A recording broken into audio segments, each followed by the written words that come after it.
कीर्तनाचा कार्यक्रम असाच सादर होत असताना एका कीर्तनकारानं कीर्तन चालूच ठेवलं संपतच नाही. म्हणून मी माझ्या निवेदनाला पण कात्री लावणार आहे. फक्त हा अनुभव सांगून एकच माणूस उरला शेवटी. तो कीर्तनकार त्याच्या प्रेमात पडला, म्हणाला माऊली सगळे गेले, तुम्ही थांबलात, तुम्हीच खरे रसिक आहात. तो म्हणतो काय नाही रसिक बिसिक, ते कार्पेट खालचं माझं ते घेऊन जायचंय. त्यामुळे असं होण्या अगोदर आणि वेळ जास्त ताणण्या अगोदर मी आता पुढच्या ऍक्च्युअल कीर्तनाला इथे आमंत्रित करतोय. आणि हे जे कीर्तनकार आहेत ना, आहा त्यांचं कीर्तन ऐकल्यानंतर आपल्याला वेळ लागतं. म्हणजे सॅटर्डे क्लबमध्ये सगळ्यात जास्त जर कोण त्या व्यक्तीवर प्रेम करत असेल, कोणतीही व्यक्ती सॅटर्डे क्लबमध्ये, तर ती आहे आमची माऊली विनीत बनसोडे सर. जरा जोरदार टाळ्या त्यांच्यासाठी सुद्धा. क्या बात आहे. जरा जोरदार टाळ्यांच्या कडकडाटात स्वागत करूया आपल्या सर्वांचे लाडके विनीत बनसोडे सर, जे आता पुढचा पॅनल इंटरव्ह्यू या ठिकाणी घेणार आहेत. Welcome sir on the stage. आणि पॅनल डिस्कशन साठी मी आमंत्रित करतोय राहुल पापळ सर यांना. लाडाची कुल्फी खाल्ली आहे का? मग लाडाने टाळ्या वाजवा, त्याचे मालक आले. वा. Rahul Papal sir, Yogesh Shinde sir, Dashrath Jadhav sir, doctor Sachin Joshi आणि मिसेस संजीवनी पाटील या सगळ्या मान्यवरांसाठी जरा जोरदार टाळ्यांचा कडकडाट. So without wasting much of your time, requesting Vinit sir to please take the charge. आणि साऊंड कन्सोलला विनंती आहे की त्यांना माईक इथे हँड ओव्हर करावे. जरा जोरदार टाळ्या. हे झोपलात का? जोरदार टाळ्या. Come on. On the beat. On the beat. Hello. Yes. Thank you so much. Over to Vineet sir. Thank you Kiran. आज सूर चांगलाच लागला किरणचा. So for the wonderful introduction. सुप्रभात. सुप्रभात का म्हणालो असं? लंच नंतरची वेळ आहे. पण आज आपल्याकडे इतका चांगला एक असा पॅनल आपण केलेला आहे. सगळ्यांचं स्वागत. मी सगळ्यात आधी आपण जोरदार स्वागत करूया राहुल पापळ सरांचं. लाडाची कुल्फी हा ब्रँड त्यांनी उभा केलेला आहे. संजीवनी पाटील मुंबईहून आलेले आहेत. त्यांची एक HR ऑर्गनायझेशन आहे. आणि दशरथ जाधव सर यांचं आपण जोरदार स्वागत. जोरदार टाळ्या आपण त्यांच्यासाठी करूया. आपला सर ह्या सेशनचा उद्देश असा आहे की शून्य ते शिखर असा आपला विषय आहे. आपले बरेच उद्योजक जे आहेत ते आत्ता जस्ट बिझनेसमध्ये आले असतील किंवा they are on a very basic level, just सुरू केलेलं आहे. आणि आपण ज्या प्रकारे बिझनेस वाढवलेला आहे त्यातनं बऱ्याच गोष्टी शिकण्यासारख्या असतात. आणि आपण जेव्हा म्हणतो की एकमेका सहाय्य करू अवघे हो श्रीमंत, तेव्हा सहाय्य फक्त पैशात नसून ते मार्गदर्शनामध्ये पण आहे, ते सहकार्यामध्ये पण आहे. आणि म्हणून पुढच्यांनी जे चॅलेंजेस फेस केले त्यातनं आपण काय शिकू शकू, तर ह्या अँगलनी आपण आज त्याच्याकडे बघणार आहोत. तर तुम्ही जेव्हा ह्या लेवलचे होतात किंवा आमचे जे जे आता करंट छोटे छोटे उद्योजक आहेत, त्यावेळी तुम्ही काय काय चॅलेंजेस फेस केले आणि त्यातनं तुम्ही काय स्ट्रॅटेजीज वापरल्या आणि तुम्ही इथपर्यंत येऊ शकलात, अशा अंदाजाने मी तुम्हाला एक 4 प्रश्न विचारणार आहे. पण त्याआधी मला वाटतं थोडक्यात प्रत्येकाने स्वतःची थोडीशी ओळख करून दिली तर मला वाटतं बरोबर. चालू करूया Rahul सरांपासून.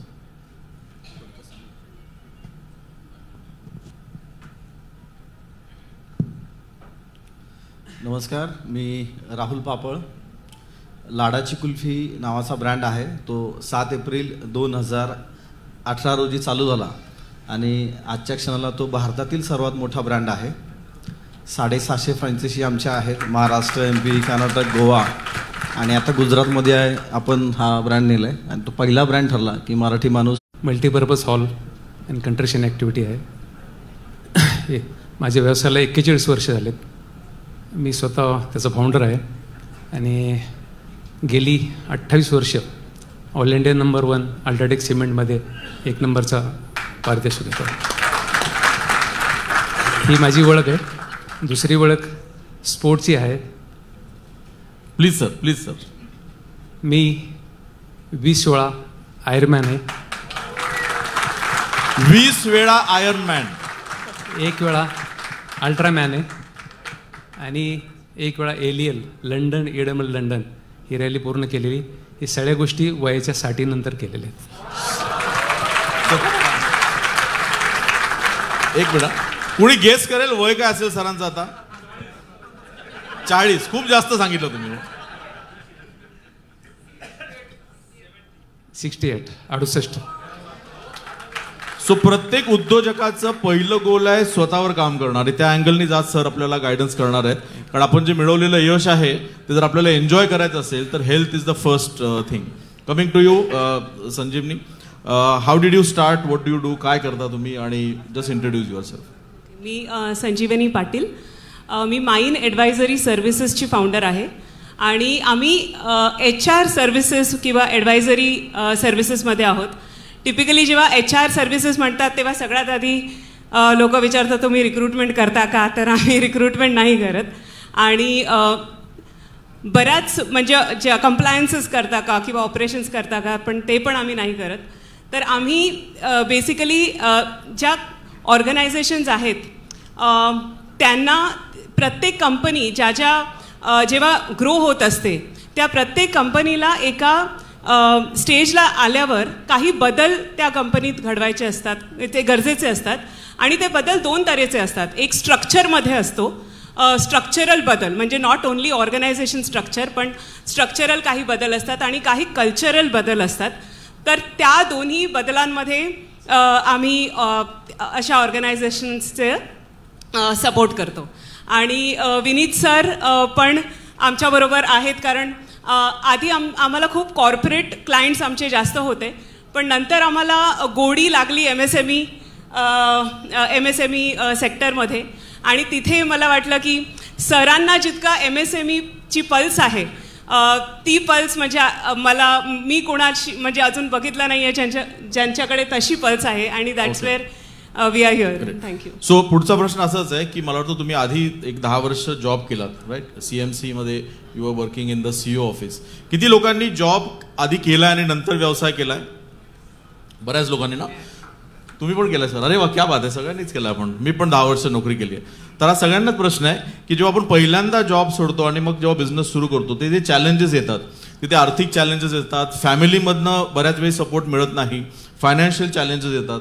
So what are the challenges you faced आणि ते चॅलेंजेस तुम्ही कसे ओव्हरकम केलेत? तर खरं सांगू तर चॅलेंजेस कन्व्हिन्स करण्यामध्ये होते. कारण मी तेव्हा CMCमध्ये होते आणि CMC was just taken over by TCS. आणि TCSमध्ये पण एका चांगला रोल मला ऑफर करत होते. आणि आम्ही ऑफिस प्रोव्हायडेड अकोमोडेशनमध्ये पण होतो, म्हणजे माझी फॅमिली पण ऑफिस प्रोव्हायडेड अकोमोडेशनमध्ये होती. आणि जेव्हा मी अचानक असं डिसाईड केलं की मला वाटतं की मी आता स्वतःचं काहीतरी करावं, तेव्हा फर्स्ट वॉज अ शॉक की हिला काय झालं आहे. आणि त्यानंतर लोक मला म्हणाली तुला भीती वाटते का, TCSची भीती वाटते? म्हटलं असं काही नाही आहे. मला असं वाटत होतं की माझ्यात म्हणजे जे स्किल्स मी आत्मसात केलेले ते स्किल्स मी अजून व्यवस्थित चांगल्यापणे वापरू शकते माझा स्वतःचा व्यवसाय सुरू करून. तर आधी तर खूप कन्व्हिन्स करण्यामध्येच तो चॅलेंज होता. त्यानंतर खरं सांगू तर सर मला स्ट्रगल असं काही नाही आलं, कारण आल्या मला प्रोजेक्ट्स मिळत गेले, फटाफट मला प्रोजेक्ट्स वगैरे मिळत गेले, अगदी सहज झाले, म्हणजे ग्रोथ सहज झालेली. पण as a woman you have to handle 2 parts of the life. त्यामुळे घरी मुलं असतात किंवा घरच्यांची काळजी घेणं आणि बिझनेस करणं. How did you manage the time? किती महिलांना हा प्रश्न आहे की घर कसा मॅनेज करायचं आणि बिझनेस कसा मॅनेज करायचा. आज पण बऱ्याचदा महिला ज्या आलेल्या आहेत त्यांचं घरी लक्ष असणारच आहे, त्यामुळे दुपारी एक घरी फोन झालाच असेल, right? So how did you handle that balancing is very very difficult. तर सगळ्यात आधी मला वाटतं की जेव्हा if you have a passion तर सगळे तुम्हाला सपोर्ट करायला येतात. आणि माझ्या सासूबाई म्हणजे त्यांचा जबरदस्त सपोर्ट आहे. त्या स्वतः जास्त शिकलेल्या नाही आहेत, म्हणजे त्या 10वी पण पास नाही आहेत, पण त्यांचा इतका सपोर्ट आहे की मला आठवते मला जेव्हा एका दुबईमधून एक प्रोजेक्ट आलेला तेव्हा माझा मुलगा खूप लहान होता आणि मी त्यांना नकार दिला. म्हणजे फोनवर मी बोलत होते आणि मी सांगितलं की मला शक्य नाही आहे 3 आठवडे तिथे येऊन प्रोजेक्ट घेणं. आणि तेव्हा माझ्या सासूबाई आल्या माझ्याकडे आणि मला म्हणाल्या की संजीवनी तुला करायचं आहे ना, तू जा, मी इथे सगळं सांभाळीन. म्हणजे त्या इतका सपोर्ट त्या. आणि लग्नाच्या म्हणजे आधी जेव्हा नवीन नवीन लग्न झाले होत्या तेव्हा ते खूप स्ट्रिक्ट होत्या. म्हणजे त्यांचं असं होतं की घरी यायचं, हेल्प करायची किंवा, आणि तो परिवर्तन मी बघितला. तर तो I think it is all about the passion that you carry. आणि दुसरी एक जनरली महिलांना वाटतं की एक गिल्ट असते की आपण आपल्या मुलांना वेळ देत नाही, आपण आपल्या मुलांना वेळ देत नाही. लास्ट वीकमध्येच मी एक सहजपणे माझ्या मुलांना विचारलं की तुम्हाला काय वाटतं, मी सगळं सोडून घरी बसू का? तर माझा 7 वर्षाचा मुलगा म्हणाला की नको नको. आणि माझी 12 वर्षाची मुलगी आहे, ती मला म्हणाली की मम्मी तू जर घरी राहिलीस तर तुझा आम्हाला वेळ मिळेल, पण तू तीच आई नसशील. सो इतकं म्हणजे मुलांना पण कळतं. आणि मुलांना मला वाटतं किती वेळ देतो त्यापेक्षा काय क्वालिटीचा वेळ देतो ते जास्त महत्त्वाचं असतं. तर मी आज सकाळपासून घरी एकही फोन केलेला नाही. हो वा, thank you so much. So sir, तुम्हालाही तोच प्रश्न की जेव्हा पहिल्यांदा सुरू केला तेव्हा जे चॅलेंजेस येतात, कारण आपण सगळे पहिल्या पिढीचे उद्योजक असतो, आपल्याकडे पैसा नसतो, आपल्याला बिझनेसचं नॉलेज नसतं, आपल्याकडे कॉन्टॅक्ट्स नसतात, आणि आपण बिझनेसमध्ये उडी मारतो आणि बघू पुढच्या पुढे काय. तर त्यावेळी काय इंटरेस्टिंग असे किस्से असतील? सर्वात प्रथम मला असं वाटतं की आपल्याकडे जी म्हण आहे की पाण्यात पडल्याशिवाय आपण पोहू शकत नाही, तर ती उलटी केली पाहिजे. ते मी थोडंसं वेगळं घेतलं की आपण पहिलं 1 फुटात पाण्यात गेलं पाहिजे, मग 2 फुटात गेलं पाहिजे, 3 फुटात गेलं पाहिजे, मग आपल्याला थोडंसं पोहायला आलं की मग 10 फुटात उडी मारू. तसंच माझा व्यवसाय चालू करायच्या आधी मी जसं 2001ला माझी जशी जर्नी चालू आली, तसा ब्रँड 2018ला जो उभा झाला आणि आज 750 फ्रँचायसीपर्यंत गेला, त्याच्या मागं 18 वर्ष आहेत. म्हणजे 2001 साली जेव्हा मी कामाला लागलो तेव्हा साफसफाईच्या कामाला लागलो होतो चिमण्या गणपती जागा, न्यू गुजर फार्मास्युटिकलमध्ये. 1200 रुपये पगार होता. पण तो जो अनुभव 18 वर्षाचा होता ना, त्यात मी पोहायला शिकलो. आणि मला कळलं मी समुद्र, जशी सर म्हणले की सरांनी खाडीबिडी सगळी ती पार केलेली आहे, तशी व्यवसायाची खाडी मी पार करू शकू असं वाटलं मला. कॉन्फिडन्स होता. कारण व्यवसाय करायची 10वीच्या परीक्षेला बसतो, बोर्डच्या परीक्षेला बसतो, आपल्याला स्वतःला अंदाज असतो की आपल्याला किती टक्के पडणार आहे, आपण किती अभ्यास केला पाहिजे. तसं व्यवसाय करायच्या आधी त्या व्यवसायाचा 100% अभ्यास पाहिजे आपला. पण एक सांगा ना, कसं सुरू केलं, म्हणजे कसं पहिला फ्रँचायझी कसं झाला, किंवा आपला असा पहिलाच ब्रँड आहे, कसं लोकांनी विश्वास ठेवला तुमच्यावर? त्याची पहिली फ्रँचायझीच होती. म्हणजे पहिली फ्रँचायझी दिली आपण. पहिले आजही एकही शॉप कंपनीचं नाही स्वतःचं. जेव्हा आपण सुरू केली त्यावेळेस सेंट्रल गरवारे कॉलेजच्या मागे जे सेंट्रल मॉल आहे त्याच्यासमोर एक फूड कार्ट होता जुना. तर तो माझ्या मित्रच होता सिद्धार्थ आणि विवेक, दोघांना समजून सांगितलं की बाबा मी असा ब्रँड काढला आहे लाडाची कुल्फी. त्या सिटी डिलक्स माझ्याकडे होती आणि मी त्याच्यावेळेस लोक विश्वास ठेवला. लाडाची कुल्फी नाव कसं सुचलं? पण खूप वेगळं नाव आहे. मला वाटतं आता ज्या योजना चालू आहे तर तुमच्याच प्रेरणेने असतील मला वाटतं.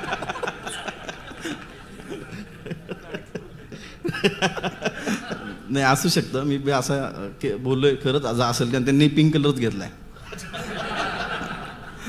फक्त जॅकेट आज काय पिंक घातलं नाही मी. व्यवसाय करायच्या आधी मला असं वाटतं की व्यवसायाची गॅप शोधली पाहिजे. म्हणजे कुल्फीचा व्यवसाय का, तर आजही भारतात तुम्ही सर्च केलं तर कुल्फीचा कुठेही ब्रँड नाही. एकमेव ब्रँड तुम्ही लाडाची जर टाकलं तर समोर माझी कुल्फीच येते. ऑल इंडिया तुम्ही दिल्लीत सर्च करा, कुठेही सर्च करा, माझंच नाव येतं. आणि ज्यावेळेस पहिली शाखा आम्ही उभी केली तर त्यावेळेस मी त्यांना कॉन्फिडन्स दिला की लॉस झालं तर माझा, प्रॉफिट झालं तर तुमचा, तुम्ही पैसे लावा, तुम्ही त्याची बिलकुल काळजी करू नका. मग त्यावेळेस आणि कुल्फी नाव ठेवायच्या मागं की कुल्फी फिमेल आहे, तो कुल्फी म्हणत नाही आपण, ती कुल्फी म्हणतो. तर ती प्रेमाची पाहिजे, लाडाची पाहिजे. आणि माझ्या मुलीने जन्म घेतला होता, तिचं नाव राजेशबाई आहे, तर मग ती लाडाची आहे, तर मग ही पण आपण लाडाची ठेवू. आणि अतिशय लाडाची कुल्फी म्हणलं की आपल्या घरातलं नाव वाटतं, आपल्या जवळचं नाव वाटतं, आपल्या फॅमिलीचं नाव वाटतं, म्हणून ती लाडाची. आणि 7 एप्रिल 2018 रोजी जेव्हा पहिला ब्रँच आम्ही ती फ्रँचायझी चालू केली तर मीच आणि माझी मिसेस त्या फूड कार्टवरती बसायचो आम्ही, कारण ती गंजलेली होती पूर्ण कलर बिलर मारून थीम केली ती आम्ही छान. दोघं बसायचं, मुलगी तिथंच असायची. पहिल्या महिन्यात त्या कुल्फीनी प्रॉफिट घेतला 49,200 रुपये आणि त्याची इन्व्हेस्टमेंट होती 1,15,000 रुपये फक्त. तिथून आम्ही आजपर्यंत मागं पाहिलं नाही. आणि आज आमच्या मेलला 4,500 इन्क्वायरी पडलेल्या आहेत ऑल इंडियामध्ये. आज कुठलाच जिल्हा नाही की तिथून मला इन्क्वायरी पडली नाही, इन्क्लूड 7-8 देश बाहेरचे. खूप सहज सरांनी सांगितलं. पण आपल्याला ह्यातनं शिकायचं असं आहे की ब्रँडचं नाव किती महत्त्वाचं असतं. म्हणजे आपला कस्टमर कोण आहे, त्याचं पोझिशनिंग आपण कसं करणार आहोत, ते ब्रँडचं नाव ऐकल्यानंतर आपल्या कस्टमरला काय भावना फील होतील हे सगळं त्यांनी कॅल्क्युलेट केलेलं आहे. पण ते शब्दात आपण जे प्रोफेशनल्सकडनं ऐकतो त्याच्याऐवजी जो माणूस त्या व्यवसायात असतो ना त्याला ते सेन्स होतं. अँड दॅट इज द इतकं कॅची नाव आहे की त्या नावातच मला वाटतं PR दडलेलं आहे. त्यामुळे फॅन्टॅस्टिक. सर मी तुमच्याकडे येणार आहे आता. बिझनेसवर विचारायच्या ऐवजी ना बिझनेस तर तुम्ही सांगालच सर, पण मला वाटतं तुम्ही जे वेगळं पण ह्याच्यामध्ये केलेलं आहे की पहिल्यांदा तुम्हाला हे स्पोर्ट्समध्ये येण्याची का इच्छा झाली आणि आयर्न मॅन सारखी एवढी मोठी प्रतियोगिता ते करण्याचं काय कारण होतं?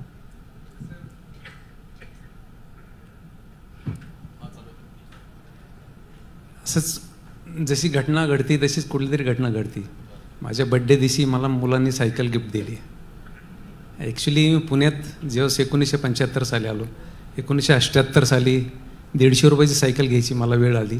ज्ञानेश्वर सायकल मार्ट भैरवनाला पहिली सायकल मी विकत घेतली तिथं. त्या सायकलीची आठवण त्या दिवशी झाली आणि त्यापासून परत सायकल चालू केली. आणि कदाचित कुणाला कल्पना असेल, मी Delhi Pune Kanyakumari, north east, Manipur, Nagaland, Assam, Meghalaya, Manali to Khardungla pass, Delhi Pune Beti Bachao राबवलं, पुणे ते कन्याकुमारी पर्यावरणसाठी केलं आणि नॉर्थ ईस्ट जोडो अभियान आम्ही राबवलं. मणिपूर, नागालँड, आसाम, मेघालय राबवलं. म्हणजे एक्झॅक्टली काय केलं? आम्ही तिथं जायचो. 2 CM बरोबर कॉन्फरन्स झाल्या, एक राज्यपालावर कॉन्फरन्स झाली. आम्ही पुण्यातून आमची 15-17 लोकांची टीम होती. माझे स्वानंदचे ग्रुपचे विनायकराव निमन माझ्याबरोबर आम्ही दिल्ली तो पुण्याला होते आणि संजीव शहा म्हणून जे फाउंडर आहेत ते आम्ही अशी राबवली. आणि हे सगळे सायकलिंग करताना प्रॅक्टिस करत सगळ्या गोष्टी केल्या. स्वतःची स्ट्रेंथ करण्यासाठी मग मनाली तो खरदोला पास केला सायकलवर. आणि मनाली तो खरदोला पास करताना जे घडत गेलं. पहिल्यांदा तुम्ही रेस कधी केली? पहिल्यांदा नाही सांगतो ना. मग हे सगळ्या केलं तर मेडल काहीच नाही ना. सगळे म्हणलं आता आपण काहीतरी केल्याशी मेडल करा.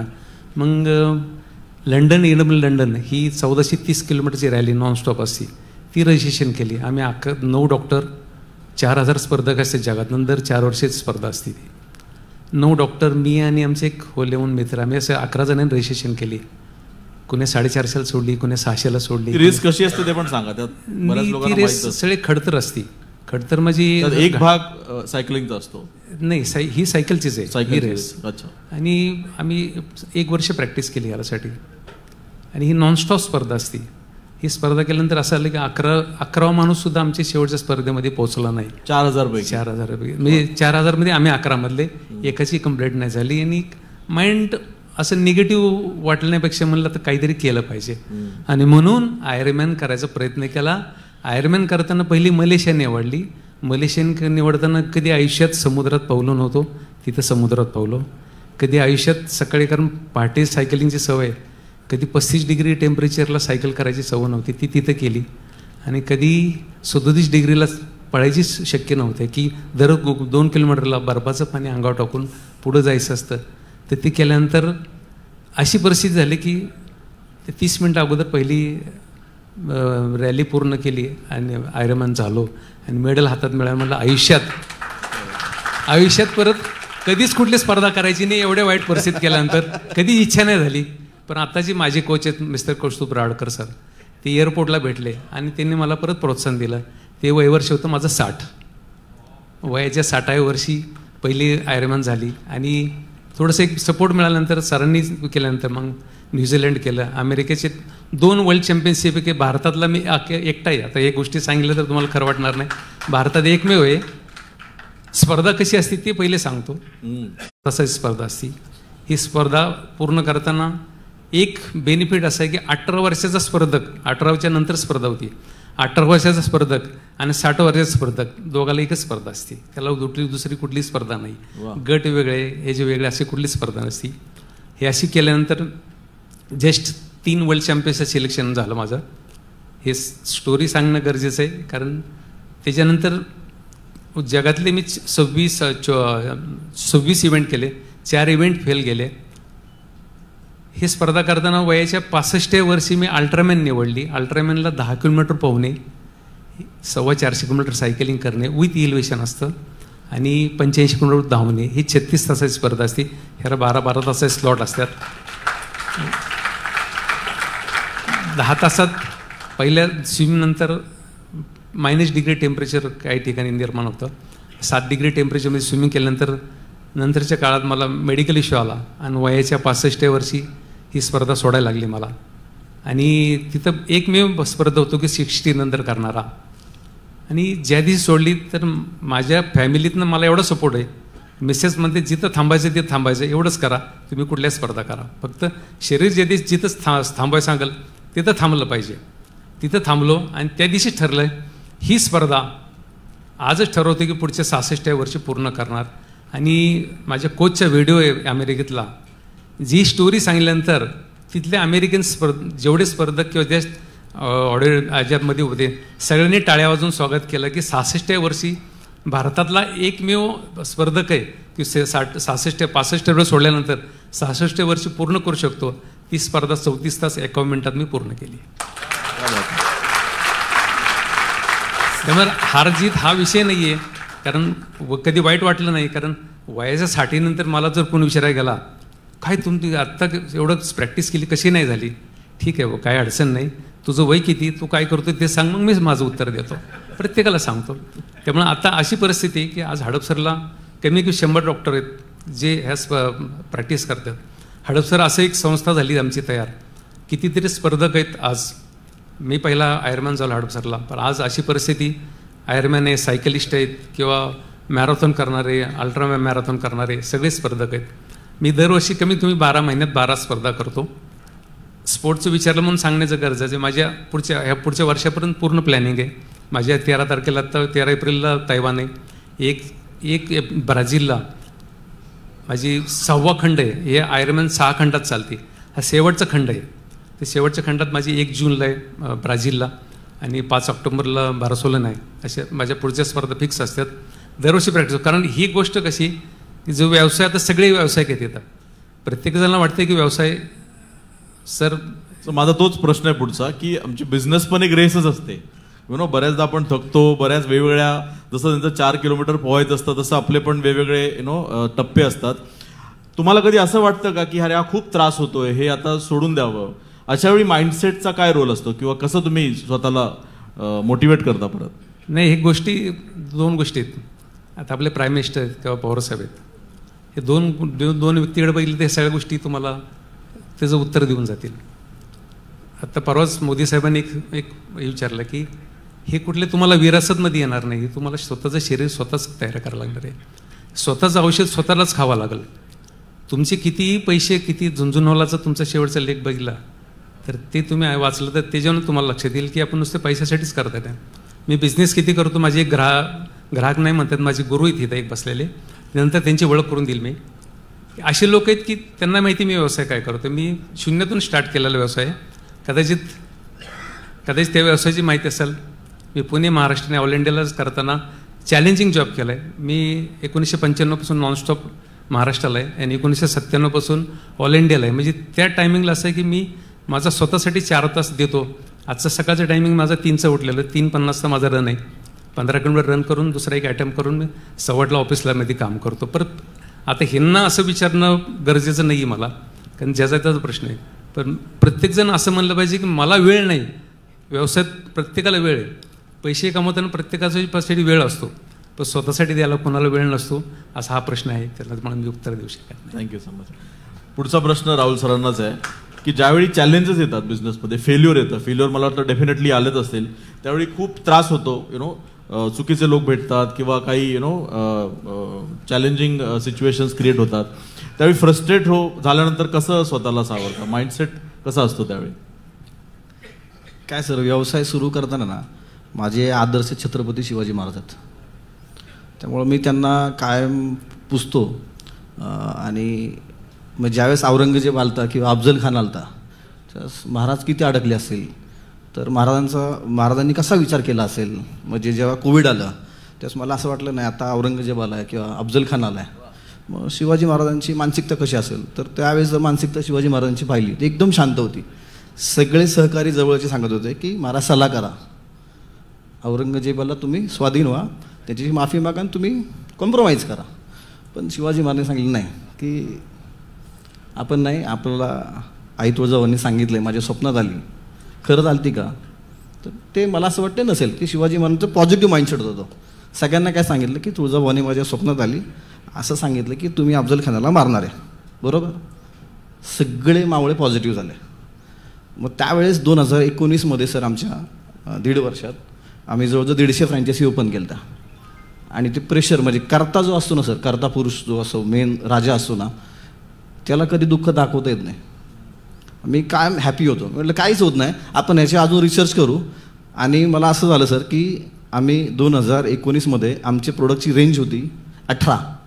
आम्ही 2 वर्षात एवढा R&D केला की आमची आत्ता प्रोडक्टची रेंज आहे 60. ही देण आहे कोविडची. आणि ज्या दिवशी कोविड उठलं त्या दिवशी सर आम्ही 300 फ्रँचायसी ओपन केल्या. म्हणजे छत्रपती शिवाजी महाराजांकडून काय घ्यायचं मराठी माणसाने. फक्त आपण लढाई घेतली, दाढी मिशा किंवा फॅशन म्हणून शिवाजी महाराज घेतलेत. मी फॅशन म्हणून नाही घेतले, मी विचार म्हणून घेतले. आणि ह्या जगात जर पहिली जर एक्सपोर्ट जर कोणी केला असेल ना, त्या राजाचं नाव छत्रपती शिवाजी महाराज सर. कारण सिंधुबंदी होती सर, महाराजांनी सिंधुबंदी उठवली. सगळ्यात पहिलं जर एक्सपोर्ट काय केलं असेल तर ते मीठ केलेलं आहे. तर हे आपण वाचलं पाहिजे. आणि आदर्श आपले बदलले की आपले विचार बदलतात. विचार बदलले की आपण निगेटिव्ह होतच नाही, कारण आदर्शच आपले कोण आहेत तुम्ही त्याच्यावर सगळं डिपेंड असतं मला असं वाटतं. म्हणजे आपण ज्यांना रोल मॉडेल म्हणतो किंवा मेंटर म्हणतो तर ते आपल्या आजूबाजूलाच असायला हवेत असं नाही आहे. पण आपण महाराजांकडनं पण खूप शिकू शकतो. आणि खूप असे आयकन्स आहेत ज्यांच्या आयुष्याचा नुसता अभ्यास केला तरी आपल्याला मोटिवेशन मिळू शकतं. तुमच्याकडे येतो संजीवनी मॅडम. तुम्ही जेव्हा सुरू केलं तेव्हा चॅलेंजेस आले असतील, राईट? फायनान्शियल असेल किंवा काय होतं की you are in to the HR field, त्यामुळे खूप लोकांना ना असं तुमच्याकडे टीम किती आहे किंवा तुम्ही किती वर्षापासून सर्व्हिसेस देताय किंवा तुमचे क्लायंट्स कुठले आधी आहेत, हे जेव्हा नसतं ना तेव्हा आपण कसं हँडल करतो? अशा प्रकारच्या चॅलेंजेसला कसं तुम्ही डील केलं असेल? तर खूप महत्त्वाचा प्रश्न आहे की हां, मला जर कोणी विचारलं की काय स्ट्रगल्स होते, चॅलेंजेस होते, तर सहज मला असं वाटतं की नव्हते. पण आता मी जेव्हा रिफ्लेक्ट करते तेव्हा मला कळतं की 2 गोष्टी जर तुमच्याकडे असतील, एक फर्स्ट इज सर्व्हिस ओरिएंटेशन, की तुमच्याकडे सर्व्हिस ओरिएंटेशन असेल. आणि दुसरी गोष्ट म्हणजे इगो कमी असेल, ओके, तर तुम्ही पुढे जाऊ शकता. मला आठवतं की फर्स्ट प्रोजेक्ट जो आम्हाला मिळालेला तो VFS ग्लोबल. आता VFS ग्लोबल ही जवळजवळ 100 कंट्री मध्ये त्यांचे ऑफिसेस आहेत. आणि त्यांना PCMM एक सर्टिफिकेशन आहे ते इम्प्लिमेंट करायचं होतं, जे मी माझ्या कंपनीमध्ये केलेलं आणि KPMGने मला रेफर केलेलं तिथे. आणि तेव्हा VFS ग्लोबल म्हणजे पहिला प्रोजेक्ट मोठा होता. आणि ऑफकोर्स माझ्याकडे तेव्हा काही नव्हतं, हा फर्स्ट प्रोजेक्ट होता, मी काही स्वतःचं केलं नव्हतं. आणि खूप कमी फीजमध्ये मी तो प्रोजेक्ट उचलला. आणि तो प्रोजेक्ट उचलल्यावर तेव्हा पण म्हणजे एक दृष्टिकोन असा असू शकतो की अरे माझी सॅलरी पण जेवढी नाही आहे तेवढ्या किमतीत तू तो प्रोजेक्ट उचलला आहेस. हसत होते माझे मित्रमैत्रिणी माझ्यावर. पण तो प्रोजेक्ट उचललाच नाही. जेवढे मी एफर्ट्स एस्टिमेट केलेले त्याच्या मला वाटतं 3-4 पट मी त्याच्यात पूर्ण जीव प्राण उठला की म्हटलं ह्यांना तर आता सर्टिफिकेट देऊनच म्हणजे करूनच राहणार. आणि मला आठवते that was the turning point of my career as a entrepreneur. कारण VFS ग्लोबलला जेव्हा PCM लेवल 3 मिळाली तेव्हा त्यांनी खूप कॉंग्रॅच्युलेट केलं. आणि त्यांनी मला सांगितलं की संजीवनी, मला माहिती आहे की तुम्ही खूप जास्त एफर्ट्स टाकलेत, तुम्ही जेवढे जास्त एफर्ट्स टाकलेत त्याचं सगळ्याचं बिल मला पाठवा. आणि त्यांनी सगळं पूर्ण बिल मला क्लिअर केले. जेव्हा तुम्ही एका निष्ठेने काम करता तेव्हा बाकीची बरीच जणं असतात जे तुम्हाला ऑब्झर्व करत असतात आणि अप्रिशिएट करत असतात. ते आणि त्यांनी नंतर मला खूप ठिकाणी रेफर केलं. It is all about referrals. आणि रेफरल्स कधी मिळतात? जेव्हा तुम्ही त्या आतुरतेने काम करता लोकांसाठी. आणि तेव्हा तुम्ही आमच्या माइंडमध्ये एक गोष्ट आहे की एकदा एक काम घेतलं मग पैशाकडे बघायचं नाही. मग तुम्ही काम उचललं तर उचललं, मग ते काम मग तुम्ही किती एफर्ट्स गेले तरी ते पार पाडायचं. आय थिंक तो भाव खूप महत्त्वाचा आहे. दुसरं हा एक प्रश्न नेहमी पडतो आणि मी सॅटल क्लबमधल्या प्रत्येक उद्योजकाबद्दल बोलत असतो. त्यामुळे व्हॅल्यू बेस्ड राहून बिझनेस खरंच वाढू शकतो का? की आपली जी व्हॅल्यूज आहेत किंवा कॉम्प्रोमाइज न करता प्रत्येक वेळी आपण क्लायंटला आपली सर्व्हिसेस देऊ शकतो का, असा प्रश्न विचारला तर हाऊ डू यू हँडल दिस?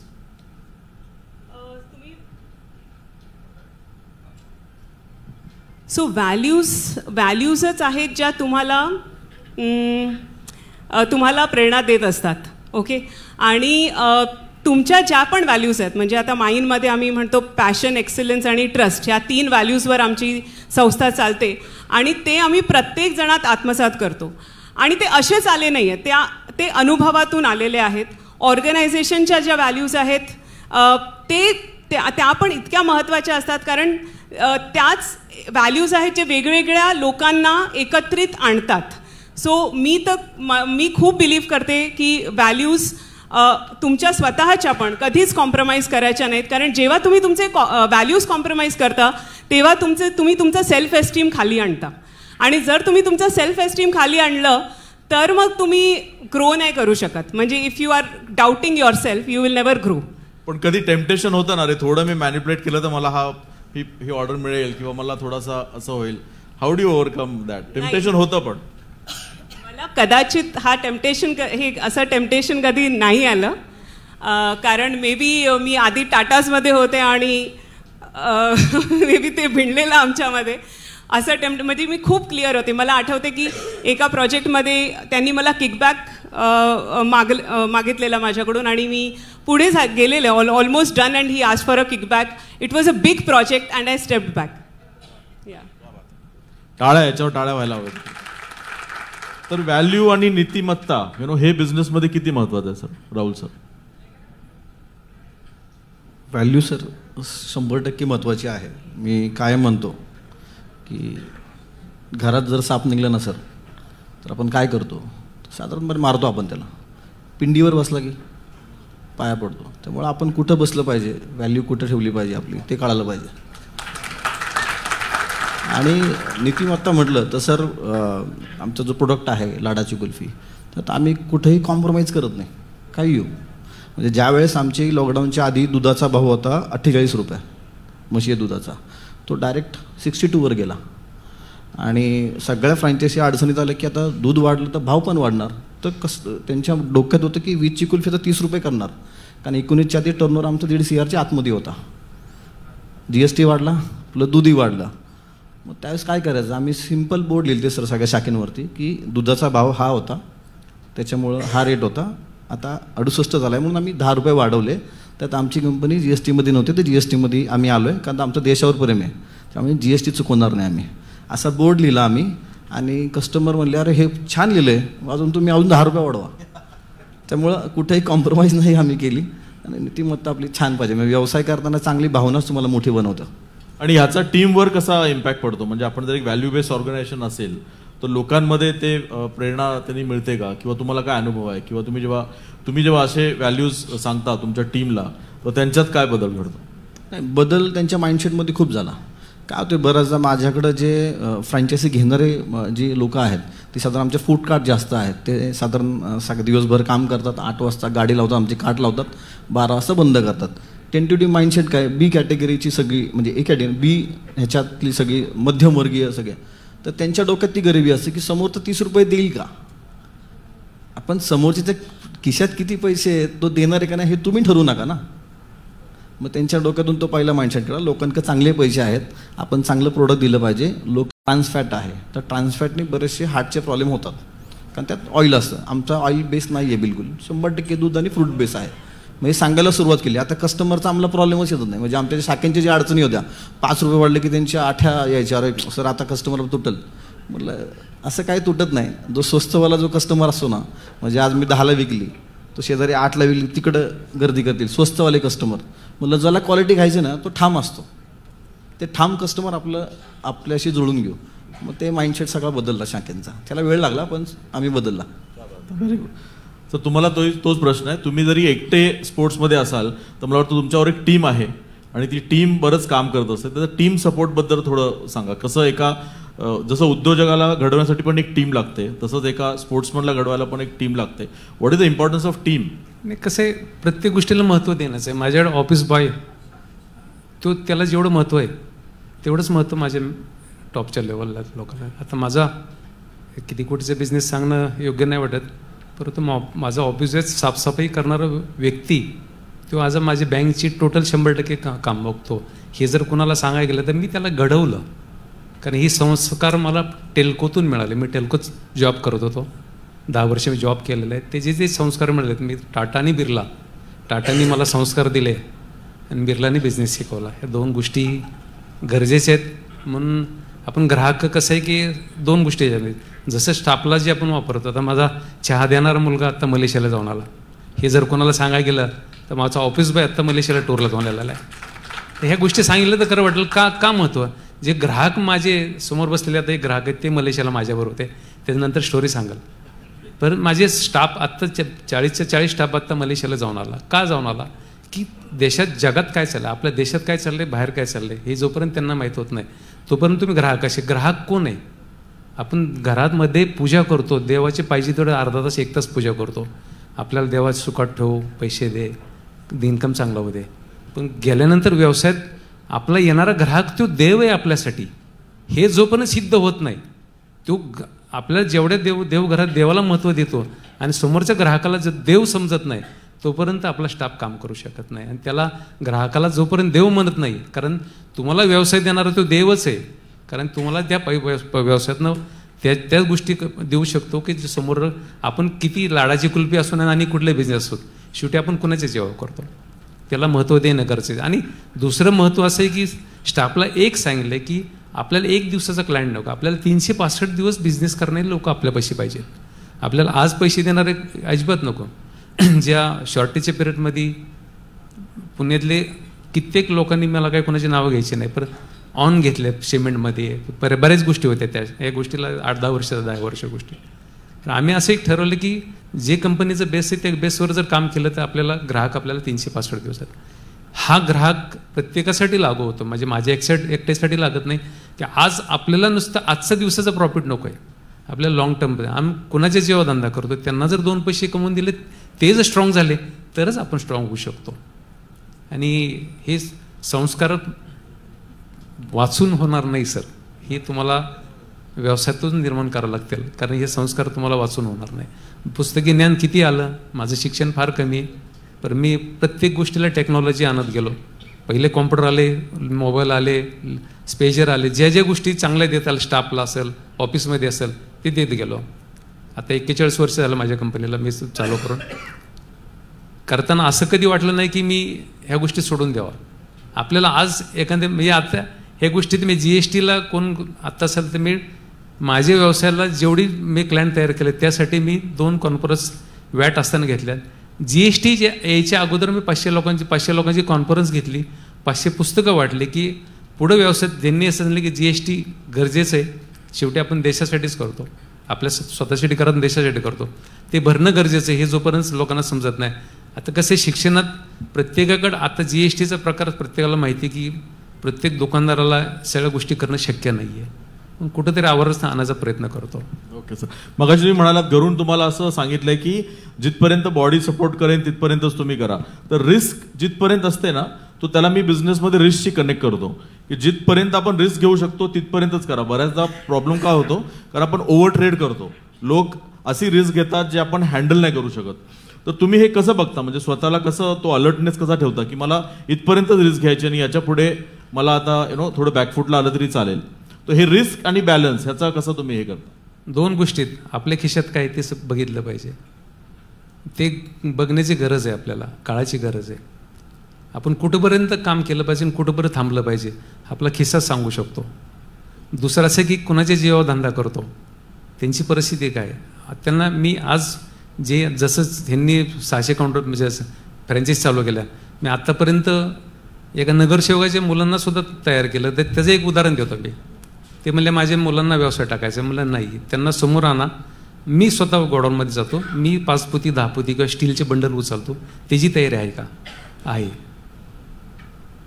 हे गोष्ट गरजेचं आहे की मी कुठल्याही व्यवसायात आणताना आता जवळ 600-650 काउंटर मी तयार केले. त्यामध्ये प्रत्येकाची फॅमिली, आईवडिलांना सुद्धा ते इन्व्हॉल्व केलं की 1 लाखाचा धंदा करताना 1 लाखामधला 98,000-99,000 हे कॅपिटल दुसऱ्याच आहे, बँकेचं असेल, आपलं असेल, कोण असेल, त्यातलं 1,000 किंवा 2,000च इन्कम आपलं आहे. त्यामध्ये आपण काय करायचं आपण गाडी घ्यायची, घोडा घ्यायचे, का लग्न करायचं, का संगीत करायचं, हे आपण ठरवायचं. पण तुम्ही राहिलेल्या 98,000 जर आपण त्या गोष्टी करत राहिलो तर शक्यतो 2 पावलं पुढे जायचे, 10 पावलं नक्कीच मागं जाईल. त्यामुळं हे सांगायचं, मी प्रत्येक व्यवसायाला सांगायचा प्रयत्न केला, प्रॅक्टिकली नॉलेज सांगायचा प्रयत्न केला, आणि त्यामुळे व्यवसाय आजपर्यंत कधी मागं वळून बघितलं नाही. त्यामुळे मी स्वतःही प्रयत्न करतो की अरे आता स्पर्धा तेवढीच आहे. चॅलेंजिंग हे म्हणलं की जेव्हा कुटुंब प्रमुख होतं त्याला माहीत असतं चॅलेंजिंग आहे. कधी पुणे पुढं आलो, कधी बेंगलोर पुढं होतं, कधी गुजरात पुढं असतं. चॅलेंजिंग असतं की ऑल इंडियाचे लोक बघण्याचा दृष्टिकोन माहिती होतं. जेव्हा असंच तुम्ही जेव्हा प्रश्न विचारला तसंच कदाचित ऑल इंडियाच्या कॉन्फरन्समध्ये कुमार मंगलम बिर्लाच्या समोर मला बसवलं, ऑल इंडियाचे लोक उभं होते. तर मी असं माझा मोबाईल थरथर म्हणजे माईक नव्हता त्या टायमाला, पण मी थरथर कापतो. त्यांनी पहिला प्रश्न विचारल्यानंतर मी घाबरलो. एवढ्या मोठ्या माणसाच्या पुढे जाऊन आपण काय बोलू शकतो. प्रश्न आता आपण प्रत्येकजण व्यवसायाच्या गोष्टी करतो, त्यांना माझे व्यवसाय माहीत असतील का. 3 प्रश्न असे विचारले फक्त घेण्यासारखे. कदाचित ह्या 3 प्रश्नाचा प्रत्येकाला उपयोग होईल. ते 3 प्रश्न मला कुमार मंगलम बिर्लांनी विचारले. त्यातला पहिला प्रश्न होता टाईम मॅनेजमेंट, दुसरा प्रश्न होता डाएट, आणि तिसरा स्पोर्ट्स. हे 3 प्रश्न विचारले. त्या प्रश्नाची घाबरत उत्तरं दिली. परत अक्षरशः पहिले 3 ते 4 मिनटं ती काय विचारतात मला समजलं नाही. मी असंच समोर बसलो. आता तरी थोडंसं माईक हातात घ्यायची भीती वाटत नाही, पण त्या टाईम मला बिगर माईकचं समोर बसायची माझी ताकद नव्हती. अशा परिस्थितीत बोललो. Thank you so much. सर, आता तुम्ही राहुल सरांना प्रश्न विचारता आता की 2 प्रकारे आपल्याला रिस्क असते जेव्हा आपण पहिल्यांदा बिझनेस सुरू करतो. असं म्हणतात की 90% व्यवसाय हे पहिल्या 3 वर्षामध्ये बंद पडतात, आणि त्यावेळी एक रिस्क असते. आणि दुसरी रिस्क असते जेव्हा तुमच्या लेवलला एक बिझनेस येतो जिकडे हात लावू तिकडे सोनं होतं. आणि त्यावेळी खरं तर आपल्याला खूप उदाहरणं बघायला मिळतात की माणूस ओव्हर कॉन्फिडंट होतो थोडासा, की आता मी करतोय ते सगळंच सक्सेसफुल होत आहे. तर अशा वेळी तुम्ही तुमच्याशी बोलल्यानंतर खूप तुम्ही सॉर्टेड आहात असा एक अनुभव येतो. पण इतकं सक्सेस आल्यानंतर सुद्धा इतकी क्लॅरिटी आणि इतका कंपोज कसा काय ठेवू शकतो, आणि त्याचं काय महत्व आहे. त्याचं महत्त्व मला असं वाटतं सर, बऱ्याचदा मी माझी लाडाची कुल्फी जेव्हा मी उभी केली तर 2019ला माझ्या ऑफिसच्या बाहेर रेशन कार्ड जशी रॉकेल घ्यायला गर्दी असती तर रेशनचं घ्यायला तशी ऑफिसच्या बाहेर गर्दी होती. ती गर्दी अशी होती की सर तुम्ही असा मोठा ब्रँड केला आहे तर आम्हालाही सल्ला द्या. एवढी गर्दी होती सर की मला अक्षरशः सकाळी 9ला ऑफिसला यायचो, मी रात्री 11ला घरी जायचो.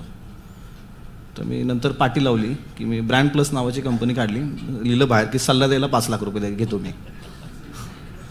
आणि सर काय ना, मला दुसऱ्या दिवशी 28 कंपन्यांनी मला 5 लाख रुपये अकाउंटला टाकले. आम्ही आता 28 कंपनींना कन्सल्टंट आहे.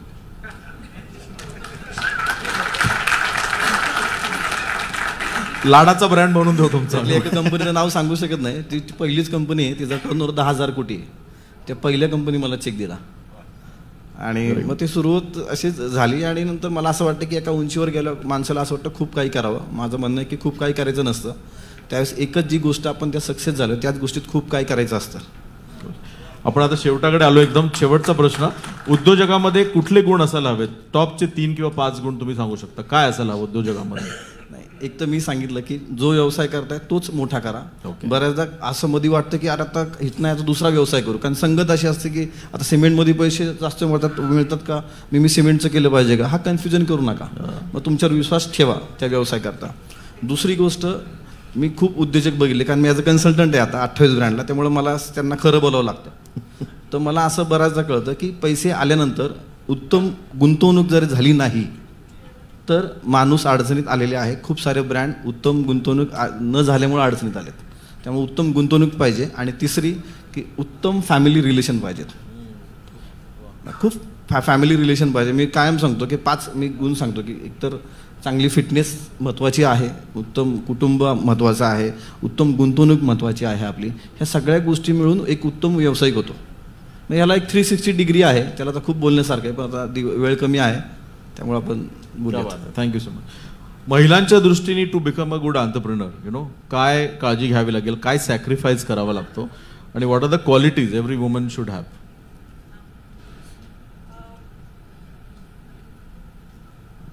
तर असा हा प्रश्न, असं खरं सांगू तर वेगळं मला नाही वाटत की काही असतं. जर तुमची फॅमिली, जसं सर म्हणालेत की फॅमिली आणि कुटुंब चांगलं असेल तर तो डिफरन्स नसतो. आणि मला नाही वाटत की ॲज अ वुमन ॲटलिस्ट सध्याच्या ह्याच्यात थोडेसे काही परसेप्शन्स असतात. जसे आधी मी जेव्हा करायचे तेव्हा मीटिंग्सला जायचे तेव्हा बरेच लोक विचारायचे की तुमचे हस्बंड पण तुमच्याबरोबर आहेत का, म्हणजे ते काही परसेप्शन्स असतात. पण मला वाटतं की ते सोडले तर असं काही मला नाही जाणवलं. कारण you need to be very thorough with what you are doing. आणि दुसरी गोष्ट की तुम्ही नेहमी तुमचा फोकस असला पाहिजे की तुम्ही काय व्हॅल्यू क्रिएट करताय दुसऱ्याच्या आयुष्यात. आणि ते जर तुम्ही देत गेलात तर मग मला नाही वाटत काही असं चॅलेंज असतं. Okay, great. आय थिंक एक जोरदार टाळ्या आपण सगळ्यांसाठी वाजूया. तुम्हा तिघांचं खूप खूप धन्यवाद की तुम्ही आलात वेळ काढून. आणि आजच्या ह्या पॅनल डिस्कशनमध्ये सगळ्यांनी भाग केला. मला वाटतं it was a good talk आणि मला वाटतं सगळेच आपण यातनं काहीतरी शिकलो असेल. Thank you for every coming sir. Thank you. धन्यवाद सर. जरा सर्व पॅनल डिस्कशन मेंबर्ससाठी जोरदार टाळ्यांचा कडकडाट. So now I would like to proceed for the felicitation. So requesting Milind Patil sir to please come on the stage and felicitate Rahul Papad sir who is present over here. Rahul सरांचा या ठिकाणी सर्वप्रथम आपण मिलिंद सरांच्या हस्ते सन्मान करणार आहोत. झोपलात की काय? टाळ्या वाजवा. Come on.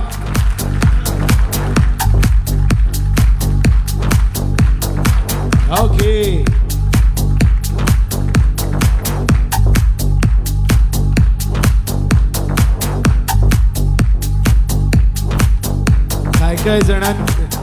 काय जणांची लाडाची कुल्फी झाली होती. काहींनी योगासनं करायला सुरुवात केली मांड्या वगैरे घालून. सो रहे हो तो जाग जाओ. जरा तालिया जोरदार बजाओ.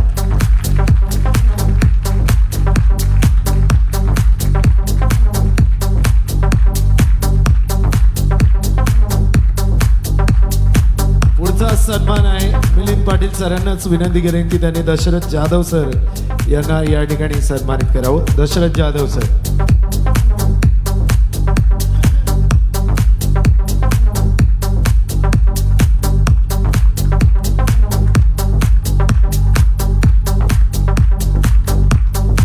ग्रेट. दशरथ जाधव सर यांना मिलिंद पाटील सर सन्मानित करतील.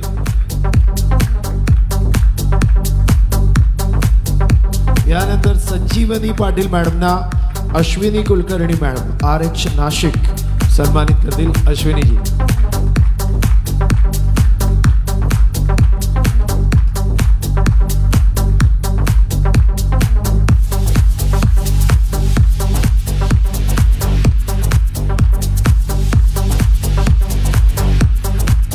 आणि विनीत सरांना सन्मानित करतील रोहित केसकर सर. रोहित सरांना विनंती आहे आपण पुढे येऊन विनीत सरांचा सन्मान करा. ओके. सो सन्मान चालू राहतील तोपर्यंत तुमची झोप उडवायला पुन्हा एकदा तुमचा मोबाईल बाहेर काढा. यावेळी मी माझा नंबर देणार नाही. मोबाईल बाहेर काढा पटकन. ज्याच्या मोबाईलच्या वॉलपेपरवर त्याच्याच बायकोचा फोटो आहे. कोणाचा? अरे वा, सरांचा आहे. जरा जोरदार टाळ्यांचा कडकडाट सरांसाठी. आणि हे गिफ्ट सर तुम्ही रिस्क घेतल्याबद्दल हे गिफ्ट तुम्हाला देऊन या ठिकाणी तुमचं अभिनंदन. बघू, दाखवा. तुमचे मित्र कोण आहे? बघू. यांचीच आहे ना? खात्री करून घेतली. जरा जोरदार टाळ्या विनीत सरांसाठी. Okay, thank you so much.